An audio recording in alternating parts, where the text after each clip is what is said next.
laboratorios, entre ellos hemograma, buscando anemia, principalmente la anemia en enfermedad renal crónica y normocítica monoparómica. Y onograma vamos a buscar hipercalemia y en algunos casos también podemos encontrar hipercalcemia. ¿Ya? Gasometría vamos a encontrar acidosis metabólica y bicarbonato bajo. Examen general de orina, ¿no? Principalmente para ver el sedimento urinario y ver las características de este sedimento, ¿no? Que nos puede guiar al diagnóstico. Clearance de creatinina, que ya les indiqué, ¿no? Junto con la proteinura de 24 horas, es una prueba que se realiza recolectando la orina del paciente durante 24 horas, ¿no? Les di que para hacer esa prueba hay que ver que el paciente no esté usando diurético, antibióticos, no esté cursando por una infección urinaria, que no esté teniendo flujo menstrual, me dijo una de sus compañeras que es cierto, no puede tener flujo menstrual en caso de que sean mujeres, etc. Alteraciones al sedimento urinario, que eso lo vemos en el examen general de orina, ¿no? Ecografía renal, principalmente va a estar disminuido el tamaño de los riñones, principalmente la corteza del riñón. Ecodoppler, vamos a ver si hay una presencia de o no de estenosis renal, angiotomografía y biopsia renal, ¿no? Esos son los métodos diagnósticos para enfermedad renal crónica, ¿no? Aquí vemos en algunos casos la ecografía, ¿no? Un paciente con poliquistosis renal y un paciente con aumento, con aumento del tamaño de las pirámides. Eso indica una hidronefrosis, ¿no? Bien. Tratamiento, aquí donde vamos a hablar muy detalladamente con respecto al tratamiento. El tratamiento de la enfermedad renal crónica es muy amplio, el manejo es muy diverso y es muy individualizado. ¿Qué quiere decir? Que no todos siguen al pie de la letra un esquema de tratamiento, ¿ya? Hay varios esquemas, varios escalones con respecto a los medicamentos, pero no quiere decir que sea una regla inamovible. ¿Ya? Es individualizado. ¿Por qué? Porque los pacientes no solamente sufren enfermedad renal crónica, sino otras patologías subyacentes que pueden complicarla, ¿no? El objetivo principal es frenar el deterioro de la función renal, número uno. Entonces, si nosotros tenemos pacientes hipertensos, diabéticos o con algún tipo de patología que pueda predisponer a que el paciente haga una enfermedad renal crónica, como les mencioné en la anterior clase, es ley sagrada que por lo menos anualmente tiene que hacerse una proteinuria y un clearance de creatinina, por lo menos una vez al año, para ver si no hay deterioro de la función y de la tasa de filtrado glomerular por estas patologías crónicas como hipertensión y diabetes tipo 2, ¿ya? Si hay algún estadio, ya sea un estadio 1 o 2 de enfermedad renal crónica, nosotros tenemos que empezar ya el tratamiento para enfermedad renal crónica, por más que el paciente no tenga síntomas. Y el principal objetivo es evitar que ese deterioro de la función renal siga progresando, ¿ya? Se dice que hasta estadio 1 o 2 se puede frenar y dejarlo ahí estático y no va a evolucionar más, ¿ya? Pero una vez llega al estadio 3, 3A o 3B, y sobre todo el 3B, ya es irreversible el daño del filtrado glomerular y el paciente va a llegar tarde o temprano en algún momento a sustitución renal. Entonces, hay que tomar en cuenta eso. Los trastornos que pueden causar o empeorar una nefropatía crónica pueden afectar negativamente el estado de salud en general. Deben abordarse rápidamente, como ocurre en caso de diabetes, hipertensión, pacientes con obstrucción de vías urinarias, por ejemplo, otros pacientes que deterioran rápido, y en el caso de los hombres son los pacientes con adenoma de próstata, sobre todo aquellos que no llevan un tratamiento adecuado o que tienen formación de cálculos urinarios a repetición, cálculos renales a repetición. Infección, sobre todo las infecciones urinarias van a predisponer a que la tasa de filtrado glomerular se deteriore más rápido. Muy común en mujeres multíparas de estatura pequeña, por más que hayan realizado lo que se llaman cesáreas para evitar daño en toda la musculatura pélvica, se ve que un gran porcentaje de estas mujeres, cuando ya empiezan la edad de 45 o 50 años tienen infecciones urinarias a repetición. ¿Por qué? Porque si son multíparas más de 1 o 2 embarazos, los ligamentos que conforman los músculos pélvicos, la caja pélvica, se vuelven laxos. Eso a la larga produce un descenso de vejiga y la vejiga va a comprimir el orificio uretral y va a predisponer de que siempre haya un remanente de orina posterior a la micción. Esta orina que se queda como remanente va a predisponer a formación de infecciones urinarias. Y mucho más si esta paciente, aparte de infecciones urinarias, es diabética.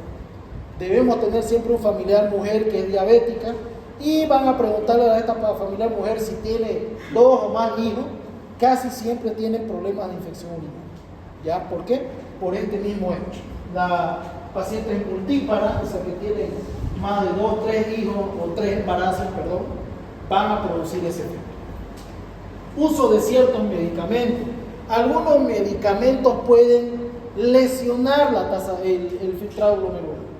Principalmente los AINES, el uso indiscriminado de antiinflamatorios esteroideos, paracetamol, ibuprofeno, diclofenaco. También en este caso, las que más sufren por este caso son las mujeres, por sus famosas migrañas. Normalmente las mujeres tienen una tendencia más elevada que los hombres en padecer migrañas, ¿no? Y también los famosos dolores premenstruales que, normalmente el alcohol femenino viene con una AINE que ayuda a tolerar un poco más ese tipo de dolor. Pero sobre todo los AINES de uso indiscriminado para cualquier tipo de dolor pueden llegar a lesionar el riñón. Uno de los AINES más dañosos para la función renal es el ketorolaco. ¿Ya? El ketorolaco es un AINE que se utiliza para dolor moderado a grave. Es un muy buen AINE. Normalmente en la parte de traumatología lo indican mucho, pero tiene una indicación y un límite de uso. Este medicamento no lo tienen que usar más de 5 días, a diferencia de otros AINES que se pueden utilizar para tratamiento crónico, como el meloxicam, piroxicam, paracetamol, ibuprofeno, que se puede usar un rango de tiempo más largo. El ketorolaco no lo pueden usar más de 5 días. ¿Por qué? Porque este produce nefritis intersticial difusa, ¿ya? Y tubulonefritis principalmente. ¿Ya? Así que tengan mucho cuidado. Y si tiene la función renal alterada, no usar por ningún motivo el ketorolaco. ¿Ya? Bien, ¿qué otros medicamentos pueden dañar el filtrado glomerular? Da la casualidad, y es irónico, que también un medicamento que se utiliza para tratar la enfermedad renal crónica también puede inducir, en este caso los diuréticos, sobre todo los diureasa. ¿Por qué? Porque inducen hiperfiltración. Hacen que los glomérulos hiperfiltren, trabajen en el orden triple de lo normal. Se utiliza principalmente para evitar que ese riñón falle, pero si se utiliza durante mucho tiempo prolongado, van a terminar dañando los glomérulos. Entonces, también los diuréticos no hay que usarlos de manera indiscriminada. Bien, medidas generales en un paciente renal crónico: evitar hábitos tóxicos, tabaco, drogas, ingesta de alcohol. Paciente de enfermedad renal crónica, recuerden que los riñones son los que se encargan de depurar la sangre. Entonces, todo lo que es la nicotina, el alcohol, va a ser muy dañoso y va a hacer trabajar mucho más al riñón, deteriorando su función a largo plazo.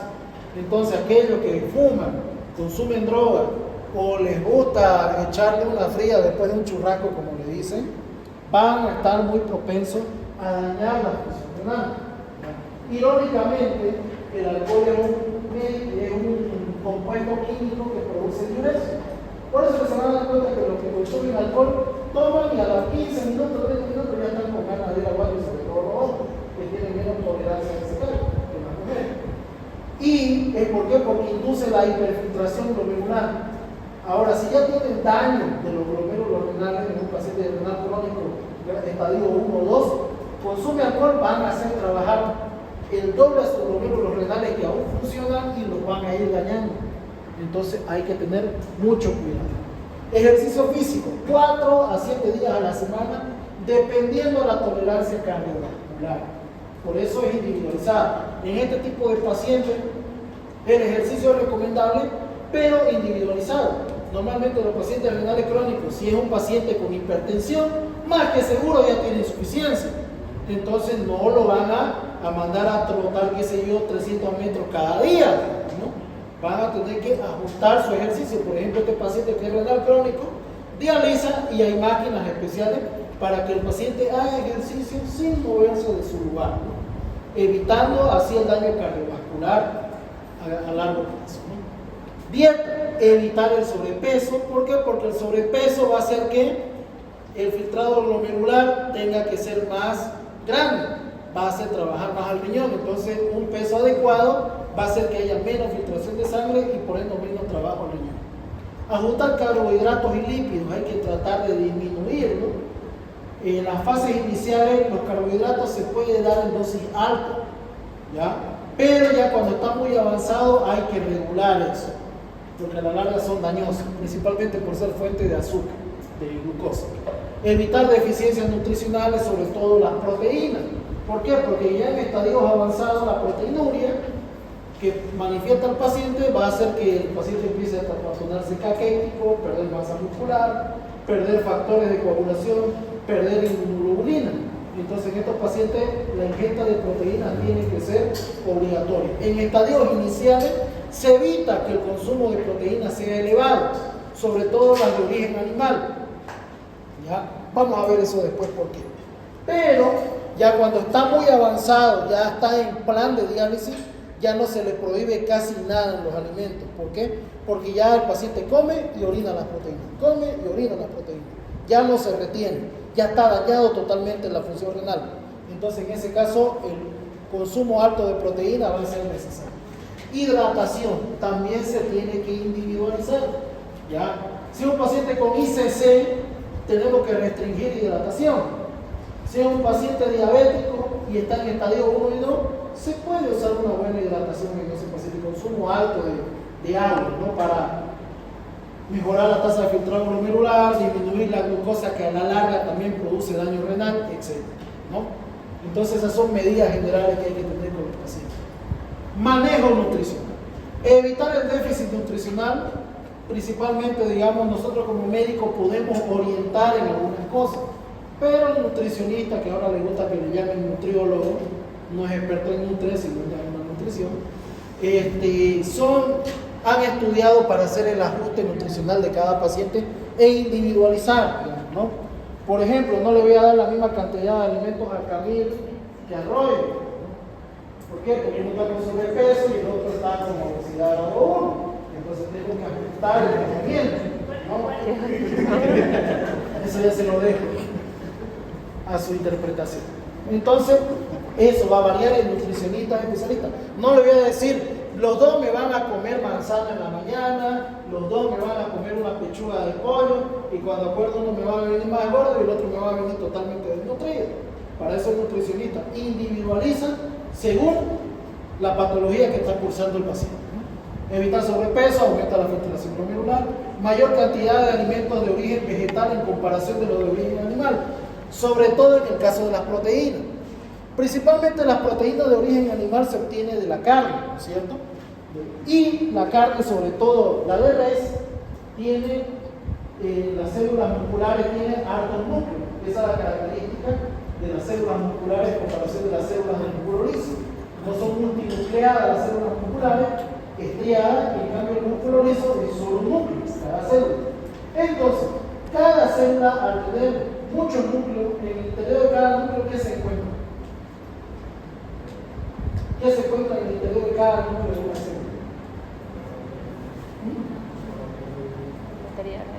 El ADN. El ADN está conformado por bases únicas y tridinas, sobre todo las únicas, que al ser degradadas estas van a producir ácido úrico, y el ácido úrico es lesivo para el riñón. Aparte de eso, va a aumentar la acidosis del pH sanguíneo, ¿ya? Y no solo el ácido úrico, también va a aumentar también la producción de urea. Ahora, con respecto a los alimentos de origen vegetal, ¿será que hay alimentos que aumentan la formación de ácido úrico y urea? ¿Vegetales? Sí. ¿Cuáles? La espinaca. La espinaca. ¿Cómo? Espinaca. Espinaca. Hay algo que le gusta comer a los tarijeños, no sé si hay algún tarijeño acá. En toda su comida tiene. La arveja, ¿ya? Allá tienen la arvejada, el picante está bañado en arveja, su fideo mucho está bañado en arveja, tiene grandes cantidades, ¿ya? Y estas producen bastante ácido úrico. Y da la casualidad que los que sufren más de ácido úrico por estadística en Bolivia son más los tarijeños que los cruceños y los venianos, que consumimos más carne churrasco que ellos. ¿Y por qué? Porque ellos sí consumen, se podría decir casi adictivamente, la arveja a comparación de nosotros, el charque. Bien, ¿qué más? Evitar ultraprocesado, gaseosas, galletas, papas fritas, embutidos, cereales de desayuno. ¿Por qué? Porque son bases muy complejas, sobre todo los carbohidratos, los ahumados, que esos producen altas cantidades de urea en sangre. Entonces, es muy importante evitar los ultraprocesados. Entonces, paciente de enfermedad renal crónica no le van a dar chorizo, no le van a dar galletas, no le van a dar, qué sé yo, tocino, charque, que también entraría en esa parte, etc. Restricción proteica. Al comienzo, como le digo, si está en un estadio 1 o 2, hay que restringir las proteínas para evitar el daño glomerular. Pero ya si el paciente está en un estadio 4 o en plan de diálisis, hay que dar proteínas en grandes cantidades porque ya este paciente las orina, ya no las filtra, ¿ya? Entonces, la cantidad proteica de proteína es de 0,6 a 0,8 gramos kilogramo día. ¿Cuánto pesas, Camilo? 90. Multiplicar eso por 0,8. Multipliquen ustedes también, se tienen que ir a calcular. ¿Ah? 72. Eso es lo que tenés que consumir en proteínas si vos estuvieras en un estadio renal crónico grado 1 o 2. 72 gramos de proteína, eso equivale a 2 cucharas soperas de carne. No podés consumir mucho. Si hablamos de la de origen vegetal, podés consumir más grande y esa también sacia un poco el hambre por la cantidad de fibra vegetal que tiene. Entonces, es ahí el detalle. Por eso es importante ir a con un nutricionista para tratar de suplementar la carencia de cantidad por la necesidad de nutrición que necesita el paciente. Y ahora, esta cantidad va a producir aproximadamente de 7 a 9 grados de nitrógeno urinario al día, si se respeta esa dosificación. Por ejemplo, Camil con sus 90 kilos de peso va a comer 72 gramos de proteína o de carne, y esos 72 gramos de proteína va a producir aproximadamente 7 a 9 gramos de nitrógeno ureico en la orina. O sea, un índice bastante bajo, ¿ya? Muy importante. Restricción salina, muy importante cuidarnos de la sal en pacientes renales igual hipertensos. No, la sal es veneno, tanto para los riñones como para el corazón. La restricción es de 3 a 5 gramos al día. Esto va a producir 51 a 85 miliequivalentes días de sodio urinario. Y ahí ese sodio urinario va a dañar los riñones. Entonces, no tiene que pasarse de 5 gramos día. ¿No? ¿Cuánto es 3 a 5 gramos día? Una cucharilla, una pizca, creo que la punta de la cucharilla. ¿No? Disminuir la acidosis. ¿Cómo disminuimos la acidosis? Consumiendo frutas y vegetales. Pero ojo, frutas y vegetales que no tengan pH ácido. No es a que le vayan a mandar a que se tire P25 mandarina, 25 naranja, por tratar de suplementar la vitamina C. Ya tuvimos un problema, me acuerdo cuando estaba de residente, un paciente de diálisis dializaba cada 2 días, pero no sabíamos por qué diablos el pH en cada gasometría de control. Previa a la diálisis siempre hacía de pH de 720, 715, acidótico, y el bicarbonato estaba bien. ¿Qué diablo está pasando? Y era que la familia le había dicho a la nutricionista que tenía que consumir fruta, y como era del Chapare le traía 25 naranjas y el tipo le plantaba. Aparte que tiene azúcar. ¿No? Bien. Restricción estricta de potasio. ¿Por qué? Pacientes renales crónicos, sobre todo en estadios avanzados, grado 3, 4 y 5, van a acumular potasio en sangre. Entonces tienen que restringir el potasio. En estadios iniciales, grado 1 o 2, no hay mucho problema. Pero si su paciente ya está en un estadio 3B en adelante, hay que restringir el potasio. ¿Dónde encontramos potasio? Los que van al gimnasio lo saben bien, o los que han ido a la Premier y tal, el guineo, la banana, ya se puede encontrar en ese tipo de alimentos. Y casualmente la mayoría de los que hacen dieta, o los nutricionistas, la mayoría de las patologías recetan el guineo, porque es el menos hipoalergénico. Si hablamos de carbohidratos, tiene menos carbohidratos que otro tipo de fruta, menos azúcares. Se podría decir la fruta más inocua al lado de la papaya y la manzana roja, pero es la que más potasio produce de las tres. Disminuir triglicéridos, consumo de grasa, evitar la grasa, evitar la palta, por ejemplo la grasa de origen vegetal, la palta que a la mayoría le gusta consumir, no evitar lo que son las almendras, sobre todo los aceites de almendra, aceites de coco, ¿ya? Hay que cambiar el aceite de girasol por aceite de oliva, que es un poco menos grasoso, etc. Calcio y vitamina D. Ahora, ustedes dirán, pero doctor, ¿acaso no hay hipercalcemia en estos pacientes? Sí, pero eso es por el déficit de fosfato. El fosfato escapa de la sangre y se orina. Entonces, al no haber fosfato, el calcio no tiene con qué aferrarse a los huesos y se queda en la sangre. Y además, el déficit de metabolismo de la vitamina D predispone a que todo el calcio se vaya a la sangre y posteriormente produzca la hipercalcemia. Por eso que a los pacientes renales crónicos siempre se le da calcio más vitamina D y no solo calcio. ¿Por qué? Porque como estos pacientes no pueden generar la vitamina D de manera normal y necesitamos algo para que el calcio se ancle a las células del cuerpo, por eso que los suplementos siempre van a venir calcio más vitamina D y no solo calcio. ¿Ya? Por eso que en estos pacientes está prohibido darles leche, está prohibido darles queso por las cantidades de calcio elevadas. Pero ¿cómo no hace faltar el calcio, doctor? Gracias a la vitamina D que viene anclada con este tipo de medicamentos. Alimentación, ¿no? Por ejemplo, proteína, comida baja en proteína. Por ejemplo, ¿cuáles tienen baja proteína? Pan, fruta, verdura, pasta y arroz. Comida en alta proteína, carne roja, pollo, pescado, huevo. Proteína, una dieta muy rica en proteína puede hacer que los riñones trabajen más duro y puedan causar daño a los mismos. Entonces, en estadios iniciales hay que tratar de dar menos estos alimentos altos en proteína y tratar de suplementarlo o complementar con esto para quitar la saciedad del hambre del paciente. Carbohidratos. Para evitar un mal control de diabetes debe controlarse el consumo de carbohidratos, ya que aumentan la glucemia. Fuentes saludables, frutas, verduras. Fuentes no saludables, azúcar, miel, caramelo, refresco y otra bebida azucarada. Ahora, aquí en la fruta, esta es la razón por la cual ustedes, si tienen un familiar diabético, sobre todo su madre, se van a pelear todos los días, sobre todo en la fruta. ¿Por qué? Porque no todas las frutas son buenas para el consumo de un paciente diabético. Hay frutas con grandes cantidades de azúcar como los cítricos, naranja, mandarina, pomelo, el azaí, el guapurú, la chirimoya, el achachairú. Son frutas dulces que abundan en nuestra zona, pero casualmente los diabéticos para pecar se agarran de lo que dice el médico. El médico me dijo que consuma harta fruta porque son azúcares buenos.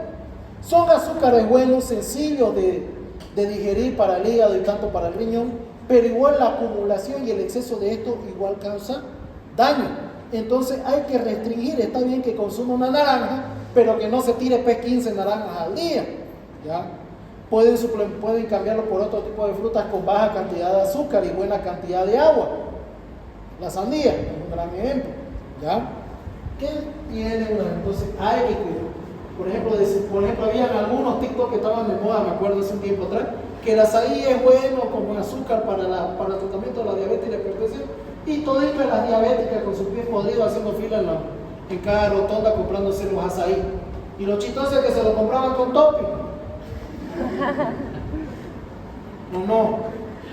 ¿Ya? Y otra cosa, no entiendo por qué las mujeres son tan dulceras. Lo que eran los carritos de azaí, los carritos de frutillas con crema, las que hacen más filas son mujeres. Y si hay un hombre, o es porque es cortejo de una, o es porque lo mandaron, o es porque último ya no pidió qué comer y lo agarraron, ya. Y si no es eso, creo que es ese carrito allá en la esquina que se llama Dulcinea, que creo que te lo bañan con crema chantilly, que parece más dulce que un paraguayo con membrillo, ¿sabes? O sea, no sé por qué, y es el mismo de mujeres, lo mismo Bianca Flor. Más hay mujeres que hombres. No entiendo por qué a esta generación les encanta tanto el azúcar. No sé. Creo que es la ansiedad. He llegado a la conclusión que es la ansiedad. Ya la van a sufrir cuando estén haciendo turno en los hospitales. La ansiedad les hace pedir comida. Y ahí les entiendo. Pero si ustedes aquí con esto se hacen ansiedad, van a salir gordas del internado. Los hombres igual, al fin y al cabo, salen gordos, igual lo quieren. En cambio, las mujeres se acomplejan al verse en el espejo. Un porcentaje se acompleja, la otra dice, mira, meter al gimnasio, voy a volver primero. Hay un grupo así. En cambio, el hombre, flaco, todo raquítico, mira que soy hermoso. Puede estar pesando 150 kilos, puta que soy hermoso. Peor si es inteligente, mierda, el ego lo tiene aquí arriba. En cambio, la mujer puede ser bonita, pero nunca se va a sentir conforme. Son cosas diferentes entre un sexo y el otro. Nunca están conformes. No sé. Bien. Grasa. La grasa es necesaria para el organismo, pero en exceso puede producir aumento de peso y enfermedades del corazón. Preferiblemente tomar grasa no saturada. Grasa no saturada o buena, aceite de oliva, frutos secos, pescado azul. Grasa saturada o mala, mantequilla, manteca de cerdo y carne, ¿no? Hay que evitar ese tipo de grasa, ¿no? Este es un esquemita que pueden utilizar para decirle a sus familiares o un renal crónico a sus pacientes qué alimentos comer y cuáles no. Tratamiento farmacológico, esto es extenso, ¿ya? Primeramente, IECA y bloqueantes ARA2. Normalmente estos IECA y bloqueantes ARA2 están indicados en estadios iniciales de enfermedad renal crónica. Si están en estadios 1 y 2, están indicados. A partir del estadio 3, 4 y 5 están contraindicados. ¿Ya? Eso tómenlo en cuenta. ¿Cuáles son las características de los IECA y bloqueantes ARA2? Que tienen propiedades reno y cardioprotectoras. Hemos visto que en insuficiencia cardíaca se utiliza para evitar el deterioro del miocardio. También en la parte del glóbulo renal lo regulan. ¿Por qué? Porque esto van a producir ligera vasoconstricción de la arteriola aferente y van a hacer que el filtrado glomerular no sea, la fase de hiperfiltrado glomerular no sea desmedida, sino la van a regular. Disminuyen un poco el filtrado glomerular, pero volviéndolo a lo fisiológico y no al estado de hiperfiltración que tiene la fisiopatología secundaria. Indicados aún en ausencia de hipertensión arterial. Por más que sea un paciente renal crónico sin hipertensión, se indica. ¿Ya? Por más, no está contraindicado, más bien está indicado. Renuncia a la presión intraglomerular que se refleja con disminución de la proteinuria en un 30 a 40%. Puede producir incremento del potasio sérico. Esa es la razón porque en estadios terminales ya no se utiliza. ¿Por qué? Porque recordemos que la enfermedad renal crónica acumula potasio en sangre. Y estos medicamentos acumulan más potasio en sangre. Entonces van a ser hipercalemias mucho más rápido. Más efectivo en pacientes con diuréticos y dieta hiposódica. Muy importante eso. Contraindicado en estenosis bilateral de la arteria renal o lesiones vasculares de tales grados. ¿Ya? Es dudoso su efecto nefroprotector en estadios de enfermedad renal crónica avanzada. O sea, en algunos les hace bien y otros no. Así que lo preferible es no usarlo, principalmente por el hecho que son hipercalémicos. Suspender en caso de sospecha o riesgo de embarazo. Esto más que todo es implicado en aquellos que hacen enfermedad renal crónica en edades muy tempranas, ¿no? Ya cuando nacen con estenosis de la arteria renal y pueden hacer renales crónicos a los 20, 19 años, entonces hay que suspender eso. Inhibidores del contraportador sodio-glucosa tipo 2, también conocido como LSGT2. Como se podría decir, como que descubrieron la imprenta para los cardiólogos, ¿ya? Y los cardiólogos ahorita, toditos los pacientes, sobre todo si son diabéticos, los recetan como chicle. Si son hipertensos y diabéticos y necesitan diuréticos para usar el tratamiento ambulatorio, también. Para proteger el riñón, también. Pero hay algunas cosas que no toman en cuenta y está contraindicado. A ver. Estimulan la glucosuria, inhibiendo la reabsorción de glucosa a nivel de los túbulos proximales Y el principal medicamento de esta familia es la dapaglifosina. Si tienen algún familiar con dapaglifosina, más de seguro que es diabético. Y si recuerdan ustedes, la glucosa hace cotransporte con el sodio.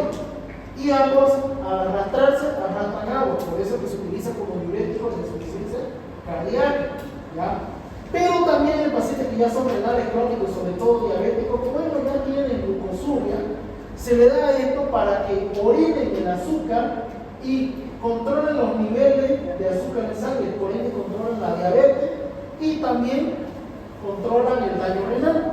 Entonces, por eso es que los cardiólogos lo recetan desmedidamente. Indicado en pacientes con diabetes tipo 2 con enfermedad renal crónica si la tasa de filtrado glomerular es mayor a 20 ml en minuto. Más o menos un estadio 1, 2 hasta 13 se puede utilizar. Indicado en pacientes con diabetes tipo 2 con tasa de filtrado glomerular mayor a 20 ml por minuto como primera línea en compañía de metformina. Si es diabético, metformina y dapaglifosina. No se recomienda uso concomitante con diurético en situaciones de depleción de volumen. Por ejemplo, si un paciente está con diarrea, usa diurético y se da esto, lo van a deshidratar y van a causar daño renal por hipovolemia renal, o sea, una insuficiencia renal prerrenal, ¿no? Ni en personas mayores de 75 años. ¿Por qué? Porque los abuelitos se deshidratan rápido. Entonces no está indicado el uso concomitante con otro diurético. Y si empiezan a hacer diarrea, suspender la dapaglifosina, porque si no, se va a deshidratar. Pueden incrementar las infecciones urinarias y micosis genital, y esa es la razón por la cual no deberían recetar los cardiólogos, sobre todo mujeres. ¿Por qué? Porque como ya mencionamos anteriormente, sobre todo las mujeres que son diabéticas tienen predisposición a hacer infecciones urinarias. ¿Y qué es lo que produce este medicamento? Que orine azúcar. Entonces siempre va a haber pequeños remanentes que se quedan ya sea en la vulva o en la vejiga. ¿Y el azúcar qué pasa?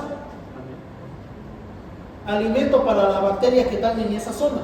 Entonces va a producir mucho más infecciones urinarias y también va a producir micosis genital. Entonces hay que tener cuidado. Si ustedes tienen una familiar que tiene insuficiencia cardíaca, diabética, renal crónica y siempre ha sufrido del problema de infección urinaria y el cardiólogo le dio dapaglifosina, hay que sugerirle, por favor, al cardiólogo, cámbiale, porque me le va a terminar jodiendo más rápido el riñón a mi familiar. ¿No? ¿Por qué? Por esta misma cuestión. Porque las bacterias de los hongos les encanta el azúcar y siempre van a quedar remanentes de orina. Sobre todo si son mujeres multíparas, por el mismo descenso de vejiga, siempre van a quedar remanentes. En el caso de los hombres no hay mucho problema. ¿Por qué? Porque en el caso de los hombres no es muy común el descenso de vejiga y es más fácil asear la uretra de los hombres que el de las mujeres. Es mucho más delicado, ¿no?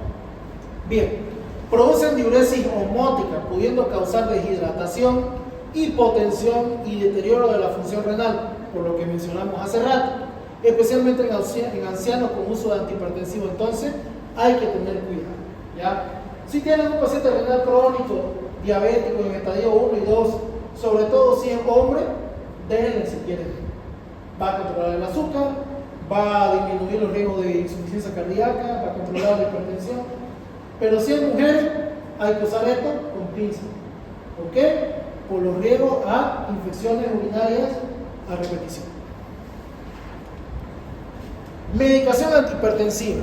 Eso es para cuidar el riñón, tenga o no tenga hipertensión. Ahora, si el paciente tiene hipertensión, hay que utilizar estos medicamentos. El objetivo es mantener una presión menor a 120 milímetros de mercurio, hablando de la sistólica, y que tolere máximo hasta 150, 90 milímetros de mercurio. No tiene que pasar más el renal crónico. Da la casualidad que los renales crónicos pueden tener más arriba de esa presión sin tener síntomas. Así que ustedes siempre tienen que buscar que no pasen esa presión. Si el paciente es añoso y sobre todo con rigidez vascular. ¿Por qué? Porque puede predisponer a formación de aneurisma, etc. El primer escalón de antihipertensivo se va a utilizar un IECA o un ARA2 si no existe contraindicación, si está en un estadio 1 o 2. Segundo escalón, si no mejora la presión arterial, ¿por qué? Porque los renales crónicos también se le eleva la presión arterial, pueden usar un IECA o un ARA2 más un calcio antagonista no dihidropiridínico. ¿Cuáles son esos? Amlodipino, nifedipino principalmente, ya son bloqueantes de calcio. Entonces, se puede utilizar eso, ¿ya? Si no controla la presión arterial, se utiliza en el tercer escalón un IECA o un ARA2 más un calcio antagonista más un antagonista no esteroideo de los receptores mineralocorticoides. En eso está la finerenol, ¿ya? ¿Hay otros antihipertensivos que se puede utilizar en vez de eso? Sí. Están los betabloqueantes, indican insuficiencia cardíaca, enfermedad coronaria, miocardiopatía hipertrófica, efecto bradicardizante. Normalmente los pacientes con hipertensión arterial y renales crónicos van a hacer insuficiencia cardíaca, así que casi de la mano van siempre con betabloqueantes. La mayoría usa IECA, ARA2 más un betabloqueante, o ARA2 más un calcio antagonista y un betabloqueante. Ahí está el tratamiento. Por eso le digo, tienen que individualizar el tratamiento, no es un esquema inamovible. Después están los alfa bloqueantes, útiles en hipertrofia prostática como la tansulosina y el famoso tansulón que toma el abuelito para que no le venga, para que pueda orinar tranquilo. ¿Por qué? Porque se utiliza para hipertrofia prostática benigna. Pero problemas que pueden producir hipotensión ortoestática y un efecto un tanto raro y molesto que solo los hombres lo van a sentir, que es la eyaculación hacia atrás. Sí, yo igual puse la misma cara cuando me dijeron que el efecto adverso. Da la casualidad que tengo una colega que tiene color de su marido de urólogo. Y yo tuve un problema de cálculo renal cuando yo estaba dando efecto de los medicamentos. Y bueno, me fui todo excepto, me dieron medicamento y casualmente yo pasaba a la práctica allá en el San Juan y yo estaba haciendo suazo. Le muestro, le digo, ¿cuánto se dio tu marido a ver qué opina del tratamiento? Y me dijo, la leche le dieron estacionamiento, vaya a curar para atrás, tenía cuidado, que eyaculan para atrás, doctor. ¿Cómo es eso? Y ahí me contó la anécdota de su compadre. Resulta de que su compadre tenía el problema igual de cálculo renal y su marido le recetó pues el tansulón, la tansulosina. Estuvo con ese tratamiento. ¿Para qué se usa? Para que abra el uréter y baje más fácil el cálculo, para eso es. Ya, porque también tiene acción en el músculo liso. Y el problema fue que a la semana vino la comadre, o sea la esposa del compadre, discutiendo que mi marido me la está haciendo. ¿Pero por qué, comadre? Me la está haciendo. Yo sé que me la está haciendo y estoy seguro que me la está haciendo. ¿Pero por qué? A ver, dígame. Es que con él tenemos relaciones sexuales 2 veces por semana. Y sabe qué, comadre, me da vergüenza decírselo, pero él finge que termina, pero no me moja. O sea, era la forma menos tosca que podía decirlo. Y la otra se asustó. Y ya después le comentó a su esposo que el urólogo, no, mire, agarró, le mostró el prospecto que puede producir eyaculación retrógrada. El problema es que hace que el músculo esfínter de la vejiga y principalmente los músculos dardo y todo lo demás se relajen tanto que cuando hay la eyaculación, en vez de salir por la uretra, se vuelven los túbulos seminales. Y normalmente el paciente, digamos, después de eyacular va a quedar seco, pero después empieza a salir el semen a goteo. Entonces a mí me dijo, ella va a tener cuidado si tiene corteja al doctor que piense que se le está haciendo, él con su nombre. Yo no la sabía ese efecto adverso, ya lo revisé y es muy común. Y me acuerdo que se lo conté a mi amigo el médico internista el efecto de que eyaculan para atrás y me dijo, pucha, entonces voy a tomar tadalafilo más tansulón, a ver cómo esto voy a terminar nunca. Y hay gente más enferma, si ustedes creen que han conocido gente enferma, no han llegado a los hospitales, han conocido más enfermos. Bueno, hay que tomar en cuenta eso. Si alguna vez su marido toma tansulón y ustedes sienten que se la está engañando porque llega vacío el marido, tomen en cuenta que se va para atrás. no se va para donde tiene que ir. Es algo raro. Bien, diuréticos. Principalmente los usados en este caso son los diuréticos de asa, ¿ya? Por la principal causa de que excretan potasio. Y los renales crónicos, el potasio les sobra. Entonces es un gran ayudante del control de los líquidos, tercer espacio, insuficiencia cardíaca, ¿no? Los tiacídicos son inefectivos si la creatinina es mayor a 2 miligramos de cilindro. Entonces no se puede usar hidroclorotiazida a partir del estadio 2, 3, ¿ya? Antagonista esteroideo de los receptores mineralocorticos de la espironolactona, que se usa en tratamiento de tercera línea en insuficiencia cardíaca. No está recomendable en estadio 3 y 5 por el riesgo de hipercalemia. ¿Por qué? Porque también son llamados ahorradores de potasio. Y el potasio, ustedes saben, no nos conviene, ¿ya? Medicación antidiabética. Paciente que es diabético van a tener que utilizar metformina más lo que mencionamos anteriormente, un diurético de glicemia, ¿no? En este caso la dapaglifosina, cuando el filtrado glomerular es mayor a 30 ml al minuto. En segunda línea de metformina, si no se logra controlar la glicemia, se utiliza metformina, dapaglifosina y una agonista del receptor GLP 1RA. ¿Cuáles son estos? Lo van a aprender al año de la famosa semaglutida, que ahorita es el boom, tanto para diabéticos, hígado graso, gordo en general. ¿Por qué? Porque este simula la acción del glucagón y facilita el consumo o la producción de insulina por parte del páncreas, y también funciona como la metformina, que ayuda a que las células coman más azúcar. Entonces los niveles de glucosa disminuyen. No solo eso, también se ha visto que disminuye los lípidos en sangre, y por eso el tratamiento para hígado graso ahora está indicado, y no solamente sirve para controlar el azúcar, sino también para bajar de peso. ¿Por qué? Porque el glucagón en sangre induce saciedad. Entonces, el famoso Ozempic que utilizan actualmente, a partir de 1 miligramo se inyectan una vez por semana y van a empezar a bajar a partir de 1 a 2 meses. Bajan hasta 8 kilos de manera brutal, pero ojo, según dicen no tiene efecto rebote, pero si vos no lo ayudas con dieta y ejercicio, por más de que lo uses durante 3 meses y quedé como quedé, si seguís teniendo los mismos hábitos alimenticios y no haces ejercicio, volvés a subir de peso paulatinamente. No como otro medicamento que lo subís de ¡pum!, te vuelve de golpe el peso, ¿no? Subir paulatinamente, pero si tenés aparte de una buena dieta, buena rutina de ejercicio, podés mantener los efectos. Entonces, muy indicado. Yo esto utilicé igual, lo utilicé cuando me iba a operar de la vesícula en 2023. Estaba pesando, ¿cuánto? 125 kilos, y tenía que bajar para disminuir mi mortalidad por el riesgo quirúrgico. No quería terminar en terapia, digamos. A mí me daba vergüenza que me indique terapia de prevención a pesar de que no tenía riesgo cardiovascular.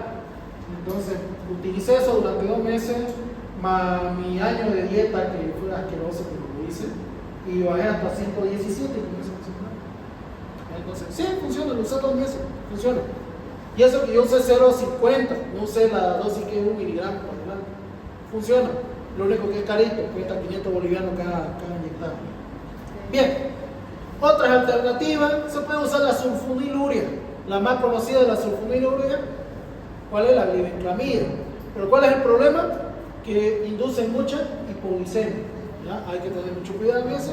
Y luego están las gliptinas, la más conocida es la sitagliptina, que ayuda a controlar también los niveles de azúcar, sobre todo los postprandiales. Bien, ya hablamos de los medicamentos, ahora vamos al tratamiento renal sustitutivo. ¿Qué vendría a ser la hemodiálisis? La hemodiálisis es un tratamiento para la insuficiencia renal que reemplaza la función de los riñones al filtrar la sangre para eliminar toxinas, el exceso de líquido y el desequilibrio de minerales, en este caso sodio, potasio, cloro y calcio, como sodio, potasio y calcio. ¿Ya? Aquí dice insuficiencia renal, no dice insuficiencia renal crónica. ¿Se puede usar en el aguda? Sí, también en la aguda se puede utilizar cuando el daño es muy acelerado. Se puede utilizar temporalmente hasta que el riñón vuelva a funcionar de manera normal. ¿ya?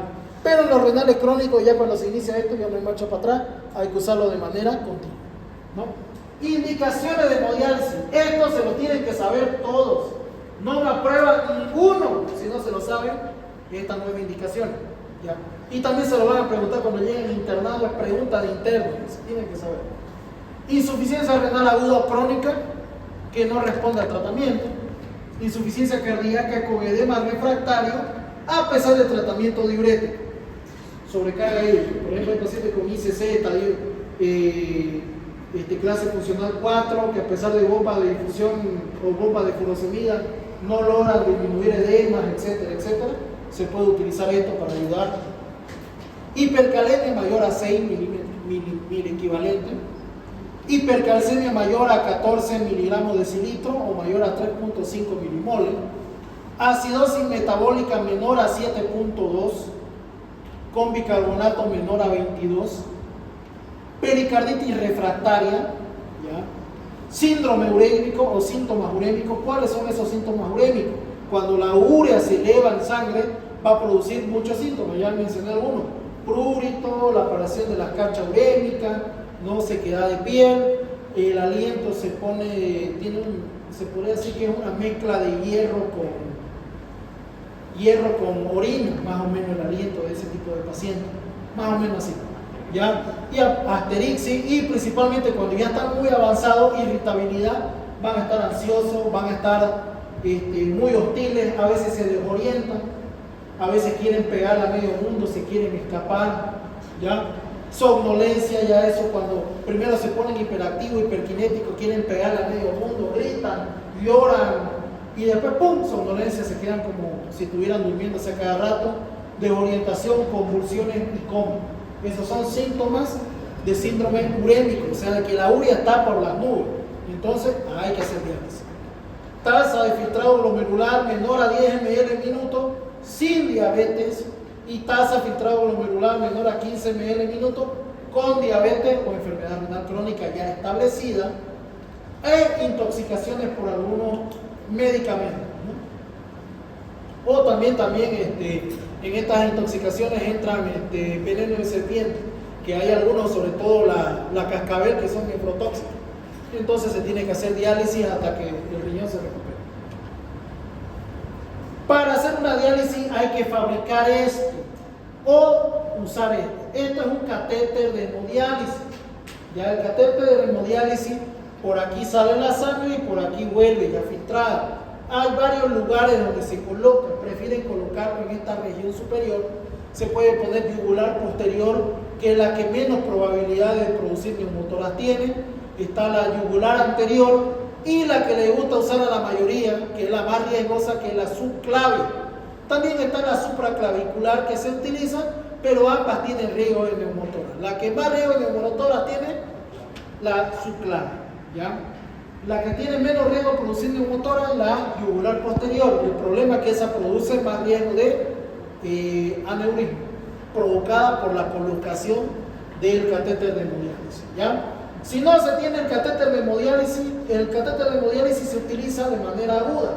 Máximo se puede utilizar 14 a 21 días. De ahí se tiene que cambiar. Si no se cambia, aquí entra un estafilococo y produce una endocarditis, ¿ya? Entonces esto se tiene que limpiar todos los días, se tiene que cuidar, y a partir del 15 días se tiene que cambiar por otro, así que se va a dializar más tiempo.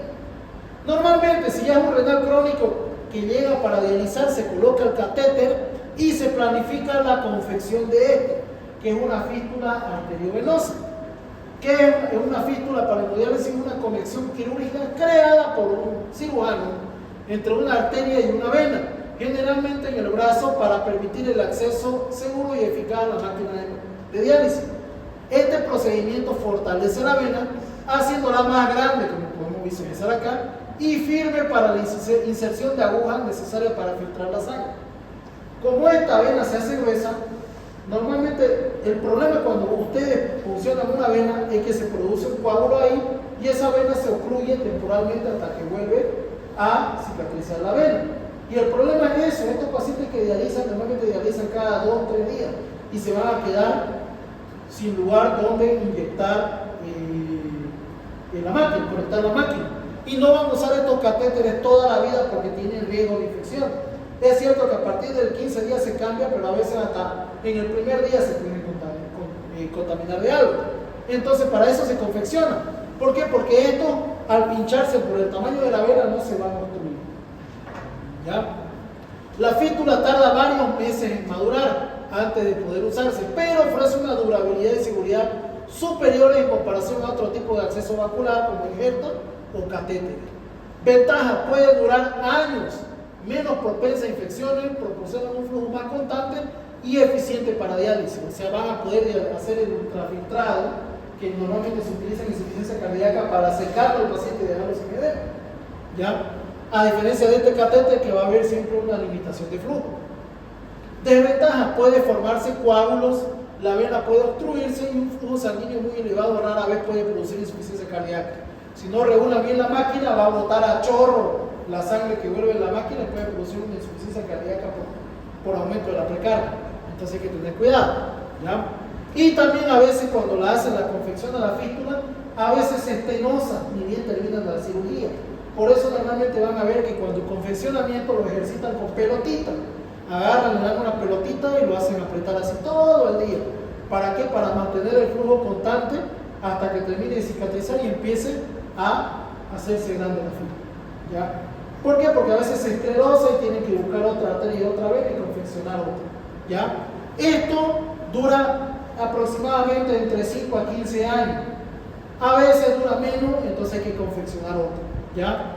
Esto tiene la característica de tener un frémito. Ustedes lo van a tocar y van a sentir cómo pasa la sangre y les roza la mano. Si ustedes ponen el fonendo, suena como un chorro de vapor. ¿Ya?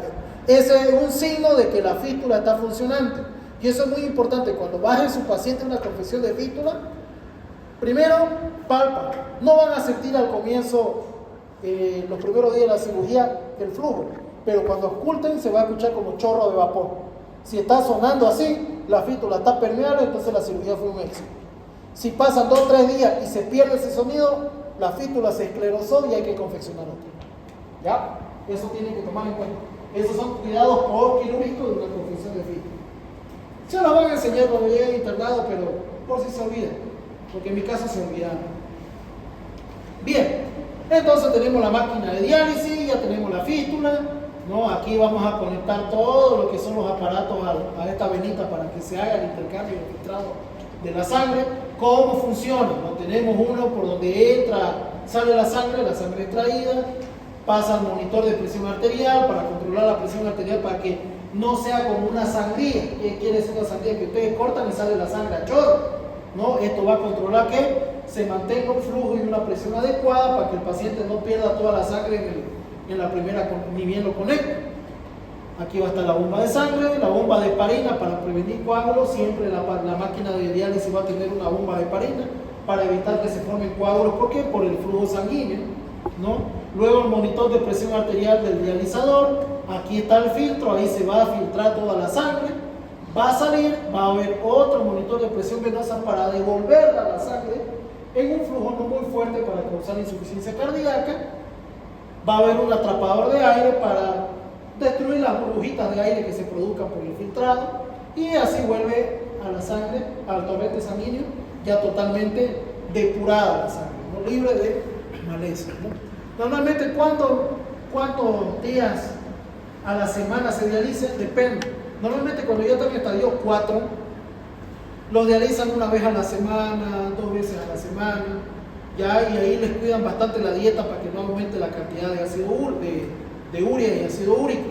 Pero cuando ya están en estadio 5, ya normalmente las diálisis son días por medio, ¿ya?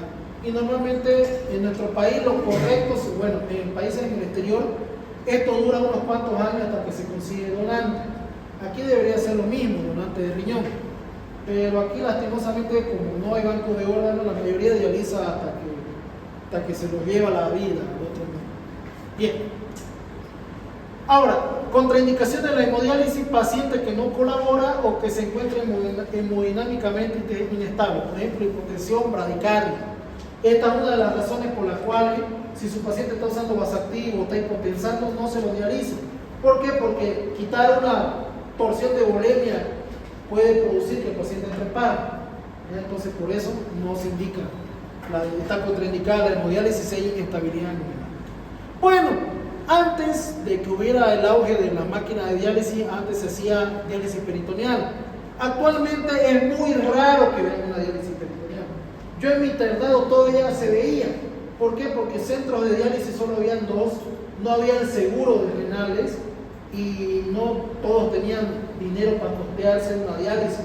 Entonces hacían la diálisis peritoneal, que es un poco más tediosa, más trabajosa, pero igual funciona.